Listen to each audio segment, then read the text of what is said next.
You know that feeling, right? You're the only one reaching for a sweater in a warm office. Or, hey, maybe you're the opposite. You feel like you're melting while everyone else seems totally fine. If any of that sounds familiar, then you're definitely in the right place. We're going to dive into the really surprising science behind why our bodies sometimes struggle with temperature. I mean, it's such a common scene, isn't it?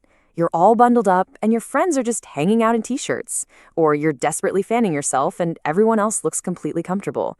Let's be real, this isn't just some weird quirk. It's a real, and frankly, a super frustrating physical experience. Okay, let's do a quick check. See if any of these sound familiar. How about icy hands, even when you're in a warm room? Or feeling totally wiped out after a hot shower? And oh, that feeling like the air conditioning has a personal vendetta against you specifically? If you're sitting there nodding along, I want you to know you are so not alone in this. And here's the thing you really need to get. This is not you just being picky or high maintenance. These feelings are actually super important signals from your body. Think of it like this. They're a warning light that your internal thermostat, that amazing system that's supposed to keep your temperature just right, well, it's struggling. So, what is actually going on behind the scenes here? Let's pull back the curtain a little and take a look at the control system that's meant to be running the whole show. Okay, so the main player here is something called the autonomic nervous system, or ANS for short. The easiest way to think about it is like your body's autopilot. It's the thing working 24/7 in the background, managing your heart rate, your digestion, and, yep, you guessed it, your body temperature. The ANS is basically the master regulator. This really lays it out perfectly, the difference between a happy, well-functioning thermostat and one that's kind of on the fritz. So over on the left, that's how it's supposed to work. When it gets hot, your body cools down, no problem.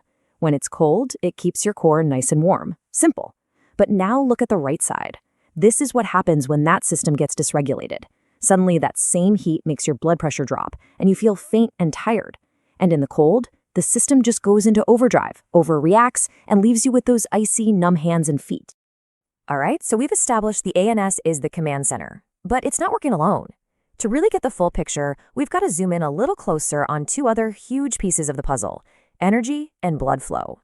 And trust me, this is where it starts to get really interesting, right down at the cellular level. To really wrap your head around body heat, you have to think small, like really small, all the way down to your cells. See, inside every single one of your cells are these little powerhouses called mitochondria. And a great way to picture them is as tiny furnaces, just constantly burning fuel and generating heat to keep your whole body warm. So why do we get that deep down internal chill? Well, there are usually two main culprits. First, if you're dealing with chronic stress or maybe recovering from an illness, those cellular furnaces, your mitochondria, can actually slow down. They just don't produce as much heat. It's like someone turned a dimmer switch way down on your internal heating. And second, if your circulation isn't top-notch, all the warmth you are making struggles to get to your hands and feet. Put those two together, and you get that classic, all-too-familiar feeling of being cold from the inside out. But wait, there's more. It's not just about energy and blood flow. Your immune system can actually jump into the mix too and start sending out what are basically false alarms that completely mess with your body's temperature. Deep inside your brain, you have something called the hypothalamus. You can just think of it as the main control panel for your body's thermostat. Now, when your immune system gets fired up because of inflammation, it can send out signals that directly mess with this control panel. It basically confuses your brain and throws your entire temperature regulation system into chaos. The little messengers that do this are molecules called cytokines and histamines. Picture them as alarm bells that can suddenly trigger these intense waves of heat, like hot flashes or night sweats. It's a perfect example of how your immune system and your nervous system are in constant communication. But when those communication lines get crossed, that's when your internal thermostat can go completely haywire. Okay, so let's recap. We've talked about the nervous system, we've talked about energy, and we've talked about the immune system. But believe it or not, the plot thickens. Now we're going to add a few more layers. Stress, your gut, and your hormones, because they all have a say in your internal climate. It's honestly such a complex web. For example, inflammation in your gut can send confusing signals straight up to your brain. Then you've got hormones. Your thyroid hormones basically act like the gas pedal for your metabolism, while stress hormones like cortisol can totally throw a wrench in the works.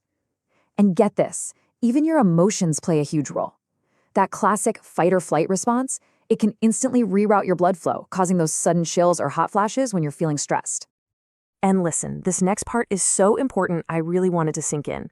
If you experience these wild temperature swings, they are not all in your head, okay? These are real, physical, physiological things happening in your body, all driven by this incredibly intricate dance between all your different systems. Okay, so we've looked at the problem from a bunch of different angles, which leads to the million-dollar question. What can we actually do about it? Let's shift gears and talk about how we can help that internal thermostat find its calm, stable setting again. You know, the most important first step is actually just to change how you think about all this. This isn't some personal failing. It's not a sign of weakness. It's literally your body doing its absolute best to keep things in balance while it's under stress. It's a sign that your system is working incredibly hard, not that it's broken.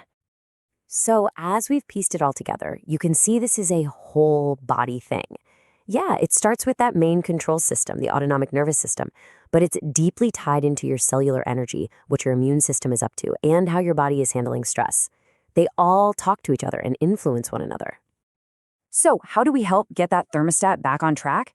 The real key is to start sending signals of safety to your nervous system. Simple things like calm, deep breathing literally tell your body it's okay to chill out. Having consistent routines gives your body a sense of predictability, which it loves. Gentle exercise is fantastic for regulating blood flow, and of course, good food gives your little cellular furnaces the fuel they need. Every single one of these small steps helps to gently coax your nervous system out of that constant high alert mode. And let's end on this really powerful idea. The goal here isn't to fight against your body. It's to help it find a state of calm. Because when your nervous system finally feels safe again, your body remembers how to feel comfortable and balanced, no matter what the thermometer says.